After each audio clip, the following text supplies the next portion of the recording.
Assalamualaikum warahmatullahi wabarakatuh. Hamdan wa syukran lillah, salatan wa salaman ala rasulillah. Amma ba'du. Selamat pagi. Semoga tetap sehat anak-anakku, tetap semangat. Anak-anakku kelas 8 SMP IT Darul Quran. Alhamdulillah jumpa kembali dengan Pak Mutakin pada materi pendidikan agama Islam dan budi pekerti. Namun sebelum kita melanjutkan pada pertemuan pagi hari ini, mari kita berdoa kepada Allah. Semoga kita senantiasa diberikan ilmu yang bermanfaat.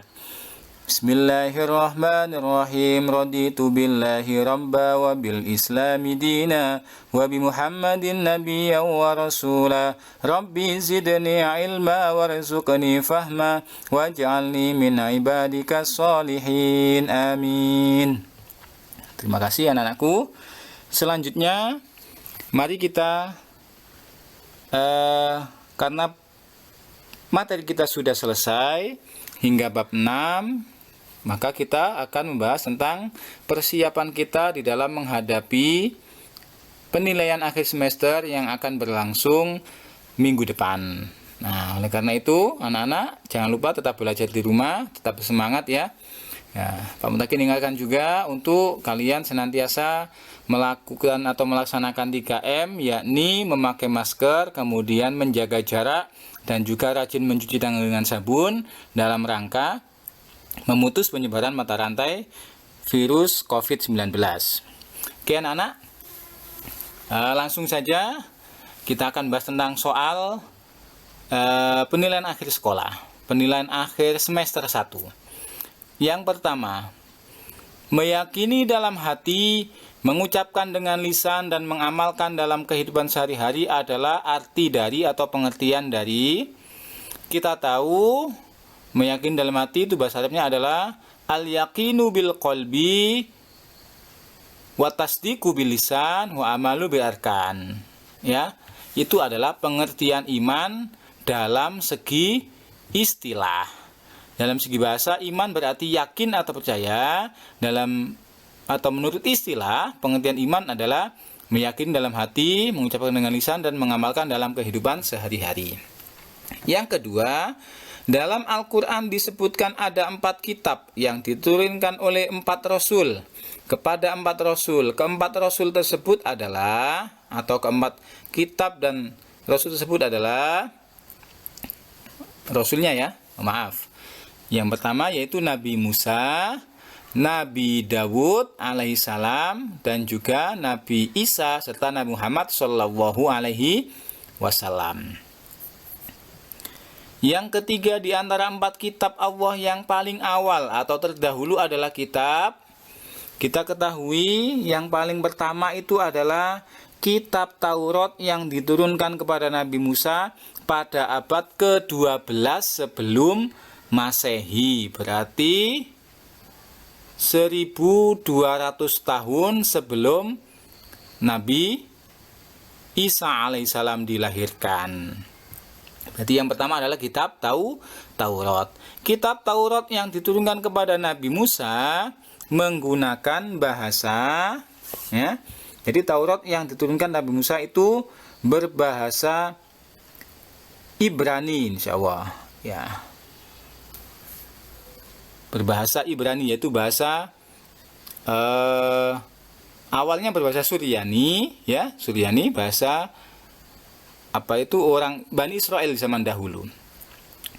Yang kelima, kitab Al-Quran diturunkan dengan menggunakan bahasa Al-Quran yang kita baca setiap hari itu adalah menggunakan bahasa Arab ya. Yang keenam, pengertian suhuf adalah, kita ketahui selain para nabi menerima kitab juga menerima suhuf. Suhuf itu adalah lembaran wahyu Allah ya, yang berupa lembaran. Jadi wahyu Allah itu yang berupa lembaran, itu adalah pengertian dari suhuf. Di antara wahyu itu ada yang dibukukan, disebut kitab, ada yang tidak dibukukan tapi berupa lembaran, maka disebut suhuf. Nabi yang menerima kitab juga menerima suhuf adalah yang menerima kitab dan suhuf di antara 4 nabi, Nabi Musa, Nabi Dawud, Nabi Isa dan Nabi Muhammad yang menerima suhuf adalah Nabi Musa alaihissalam, yaitu menerima 10 suhuf. Sebagaimana surat Al-A'la, inna hadzal fi suhufi Musa, inna hadzal fi suhufil ula, suhufi Ibrahim wa Musa. Nabi Ibrahim menerima suhuf tapi tidak menerima kitab. Nabi Musa juga menerima kitab dan menerima suhuf. Maaf. Lanjut. 8. Hukum sholat rawatib qobliyah subuh adalah sholat sunnah rawatib 2 rakaat sebelum subuh itu hukumnya adalah sunnah muakkad, yaitu sunnah yang sangat dianjurkan sekali di dalam mengerjakannya. Kenapa? Karena pahalanya luar biasa. Pahalanya itu kata Nabi Muhammad, sebagaimana kalian melaksanakan sholat sunnah semalam suntuk. Ya, jadi kayak setelah sholat isya kalian sholat sunnah sampai subuh, itu adalah pahalanya sholat sunnah subuh. Ya. Oh maaf, astagfirullahaladzim. Sholat sunnah sebelum subuh itu pahalanya adalah lebih baik daripada dunia dan seisinya. Wow, bayangkan saja bagaimana pahalanya luar biasa. 9. Sholat sunnah yang pelaksanaannya mengiringi sholat fardu atau wajib dinamakan, nah seperti ini, adalah sholat rawatib. Itu adalah sholat sunnah yang pelaksanaannya mengiringi sholat fardu yang 5 waktu. 10. Sholat sunnah yang tujuannya untuk meminta hujan akibat kemarau panjang adalah sholat istisqa. Sholat istisqa itu adalah sholat untuk meminta hujan kepada Allah karena kemarau yang panjang. Nomor 11.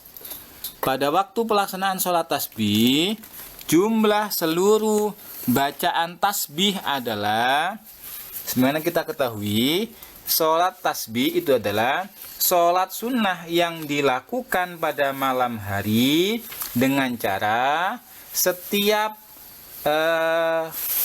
rukunnya, pelaksanaan rukunnya itu ada bacaan-bacaan tasbih yang kita hitung. Kalau kita total, kita hitung jumlah keseluruhannya adalah sebanyak 300. Ya, 300 sholat 300 bacaan tasbih, yaitu setelah baca Al-Fatihah dan surat pendek tasbih 15, kemudian setelah ketika ruku, setelah baca doa ruku membaca tasbih 10 kali, kemudian setelah i'tidal 10 kali, sujud pertama 10 kali, duduk di antara dua sujud baca tasbih 10 kali, kemudian sujud kedua membaca tasbih 10 kali. Jadi totalnya adalah 75. Kemudian dikalikan 4 rakaat berarti sebanyak 300 kali bacaan tasbih.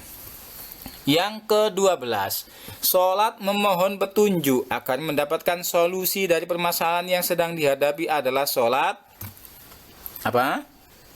Istikharah. Ya, jadi istikharah itu dilakukan dalam rangka kalian mungkin nanti setelah lulus ini saya mau kemana ya? Mau melanjutkan ke SMA apa ke SMK? Ya, nah, itu kita sholat pada Allah mohon petunjuk agar diberikan jalan keluar atau solusi.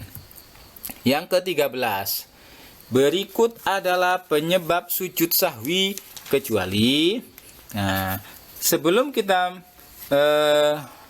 melangkah lebih jauh lagi, yang perlu kita ketahui adalah apa sih penyebab orang melaksanakan sujud sahwi? Yang pertama itu adalah lupa meninggalkan salah satu rukun sholat. Seperti lupa melakukan ruku, lupa i'tidal, atau lupa sujud. Yang kedua adalah lupa atau ragu jumlah rakaat. Ini saya dapat 2 rakaat apa 3 rakaat. Nah, maka melaksanakan sujud sahwi. Yang ketiga, lupa membaca doa kunut.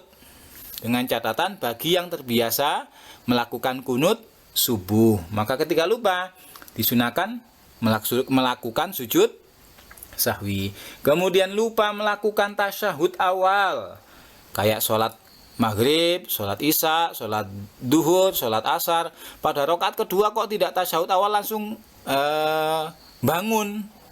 Ya, maka nanti menggantinya dengan sujud sahwi. Kemudian yang kelima, kelebihan atau kekurangan dalam jumlah rakaat. Itu adalah penyebab melaksanakan sujud sahwi. Yang ke-14, sholat sunnah yang dikerjakan ketika terjadi gerhana bulan adalah, kita ketahui ada dua sholat gerhana. Yang pertama adalah gerhana matahari, yang kedua adalah gerhana bulan. Kalau gerhana matahari disebut kusufus syamsi, kalau gerhana bulan disebut khusuful qamari. Ya.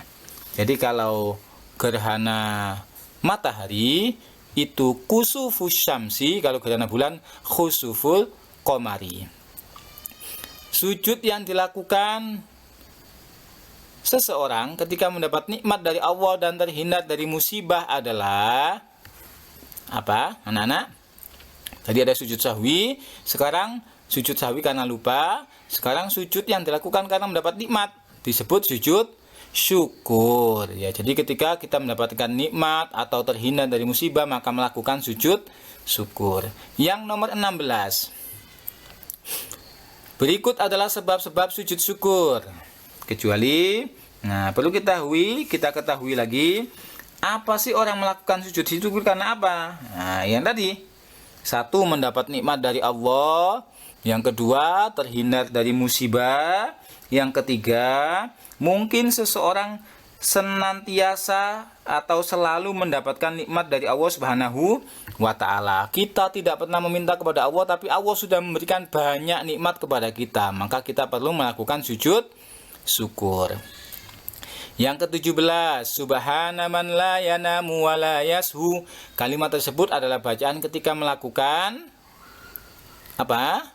Kita ketahui artinya adalah subhana man, maha suci Allah, maha suci zat, la yanamu yang tidak tidur, wa la yashu dan tidak lupa.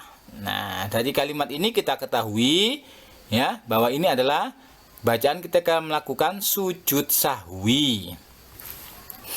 Yang nomor 18, sujud yang biasa ya dilakukan di dalam dan di luar sholat adalah, ada 3 sujud. Sujud sahwi itu biasanya dilakukan di dalam sholat, tapi tidak bisa dilakukan di luar sholat. Yang kedua, sujud syukur itu dilakukan biasanya di luar sholat, tidak di dalam sholat. Yang ketiga adalah sujud tilawah. Nah, sujud tilawah ini adalah sujud yang bisa dilakukan baik di dalam sholat maupun di luar sholat karena membaca ayat-ayat As-Sajdah. 19. Mengajarkan manusia agar tidak berperilaku sombong dan angkuh serta mengakui kesalahan adalah salah satu hikmah dari agar tidak sombong, mau mengakui kesalahan. Berarti apa? Hikmah dari sujud sahwi. Kenapa? Karena manusia itu tempatnya salah dan lupa, maka tidak boleh sombong dan angkuh. Nomor 20. Berikut ini adalah bacaan sujud tilawah. Nah, apa yang kita baca ketika kita melakukan sujud tilawah? Yang kita baca adalah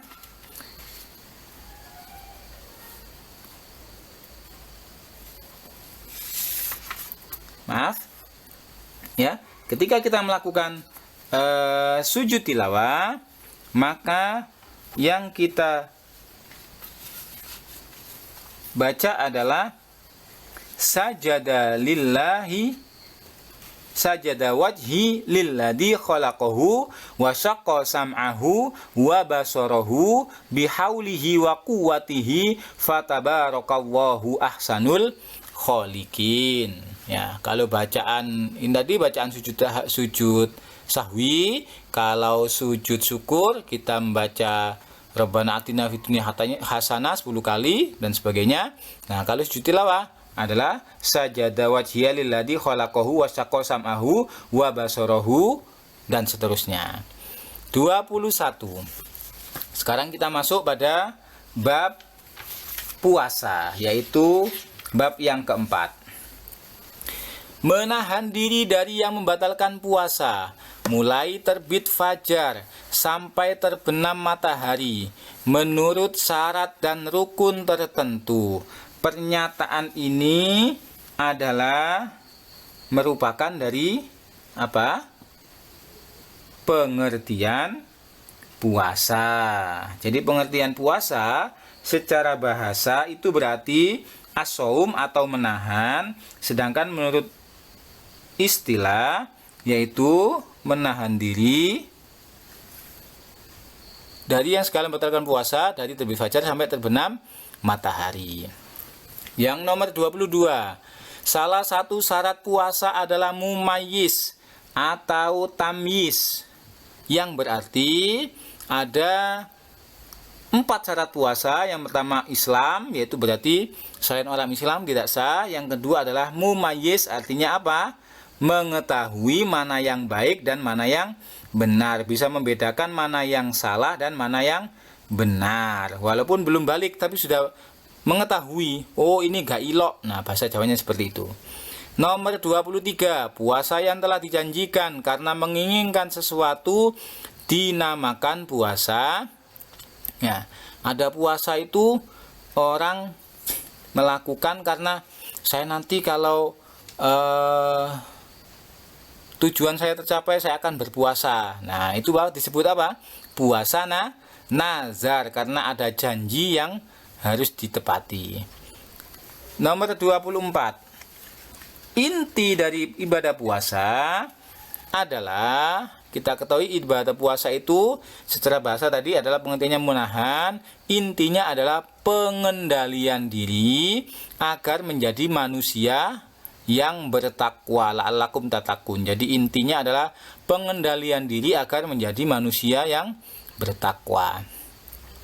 Nomor 25, arti kata Ramadan secara bahasa adalah, Ramadan itu adalah bahasa Arab, Romado, ro, mim, dot, yang artinya adalah membakar. Ya, artinya membakar Ramadan. 26, perintah wajib puasa Ramadan terdapat dalam surat Al-Baqarah ayat keberapa? Sebenarnya kita ketahui ketika dalam pelaksanaan ibadah puasa itu yang sering kita dengarkan adalah ya ayyuhalladzina amanu kutiba alaikumusyamu kama kutiba alal ladzina min qablikum la'allakum tattaqun. Itu ada di surat Al-Baqarah ayat 183.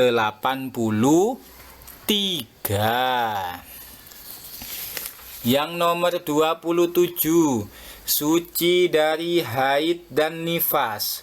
Itu adalah termasuk dari apa kira-kira? Rukun puasa apa syarat?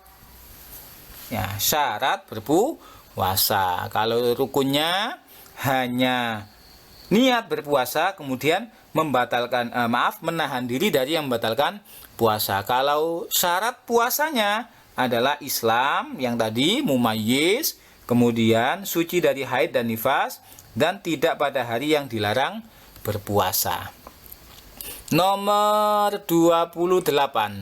Berikut ini yang tidak termasuk salah satu cara menentukan awal dan akhir bulan Ramadan adalah, sebagaimana kita ketahui untuk menentukan bulan awal dan bulan akhir bulan Ramadan atau bulan yang lain, itu ada 3 hal. Yang pertama adalah dengan cara hisab, yaitu dihitung.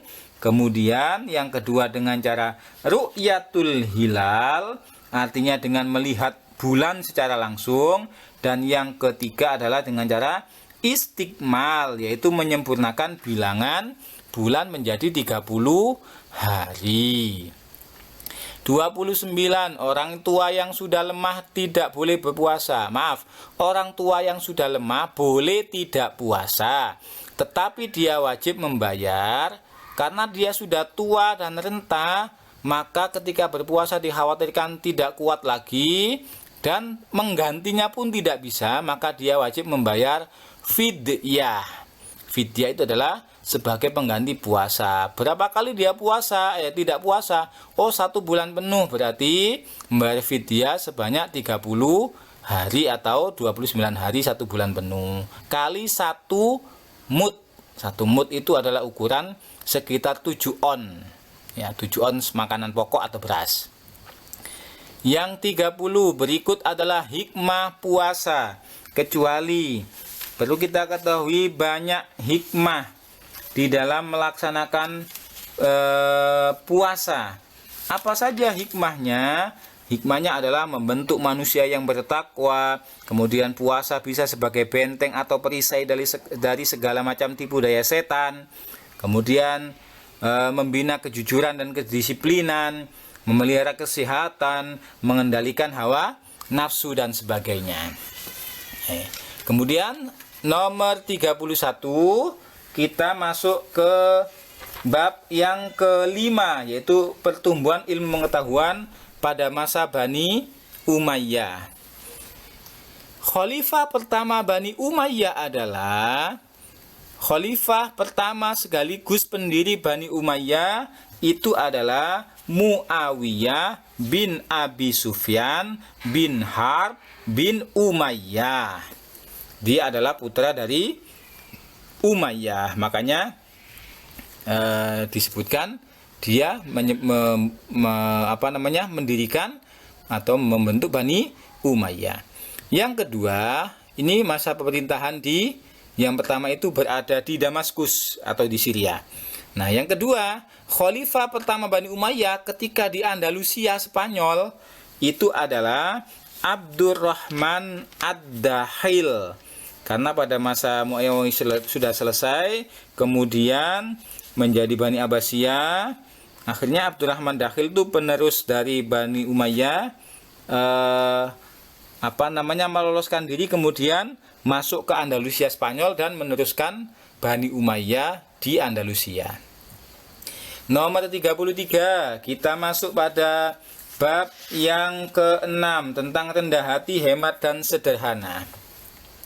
Pemborosan harta termasuk perbuatan boros, kita ketahui adalah perbuatan pada zaman jahiliyah yang diingatkan oleh Allah pada Al-Quran, innal mubadzirina kanu ikhwanas syayatin. Sesungguhnya orang yang memboroskan harta itu adalah termasuk dari perbuatan setan, saudara dari setan. Nah, makanya jangan berboros dalam hal apapun.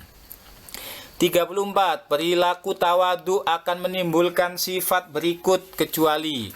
Nah, orang yang tawadu, orang yang rendah hati, itu pasti dia akan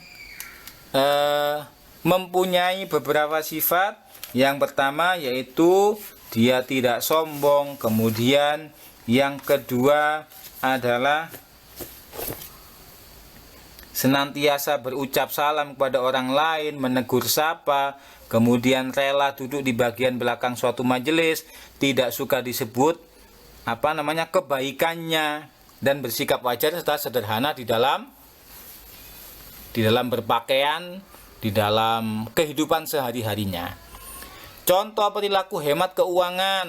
Nah, banyak sekali. Kalau kalian hemat keuangan, mungkin uangnya bisa ditabung, kemudian dibuat untuk kebaikan, atau mungkin bisa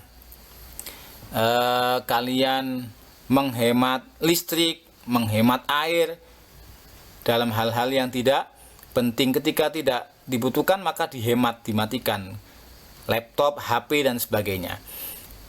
36. Di dalam Al-Quran kita mengenal istilah bacaan mat. Bacaan mat artinya bacaan panjang. Mat itu artinya panjang. Maka ketika ada bacaan mat maka harus dibaca panjang. Pada kata yamsuna mengandung bacaan mat karena yang mana yang baca panjang? Yamsuna. Nah, ini dibaca panjang kenapa? Ada doma, shin di doma bertemu dengan wawu sukun. Ya, jadi karena apa? Karena ada doma bertemu dengan wawu sukun, atau bisa dibalik, karena ada wawu sukun sebelumnya berharokat doma, boleh. Kemudian yang termasuk bacaan majjais munfasil. Majjais munfasil itu adalah bacaan mat tabi'i yang diikuti hamzah namun dalam lafadz yang berbeda. Contohnya wala antum bima unzila, ya, falamma astagfirullahaladzim,